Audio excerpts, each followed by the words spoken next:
RG Kar medical কলেজে ধর্ষণের ঘটনার পর সারা দেশ উত্তাল। এখন সবার মনে একটাই প্রশ্ন, সারা দেশে মেয়েরা কতটা সুরক্ষিত? অনেকেই প্রশ্ন করছেন, নির্ভয়া কাণ্ডের পর যে বিশাখা কমিটির রিপোর্ট পেশ হয়েছিল তা কি আদৌ সারা দেশে লাগু হয়েছে?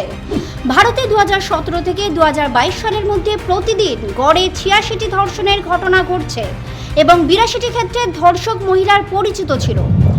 গড়ে দেশে প্রতিদিন অন্তত একজন নারী কর্মক্ষেত্রে যৌন হয়রানির শিকার হন। 2018 থেকে 2022 সাল পর্যন্ত ধর্ষণের জন্য দেশে দোষী সাব্যস্ত হওয়ার হার মাত্র 27% থেকে 28%। আবার আরজিকরের ঘটনা তদন্ত করছে সিবিআই, কিন্তু গত 20 বছরে সিবিআই এর করা রাজ্যের 112টি মামলা ঝুলে রয়েছে নানা কারণে। তাই নারীদের সুরক্ষার জন্য তদন্তাধীন সংস্থা ও বিচার ব্যবস্থাকে আরও বেশি কার্যকরী হতে হবে। আরও খবরের আপডেট পেতে লাইক, ফলো আর শেয়ার করুন নিউজ নাওকে।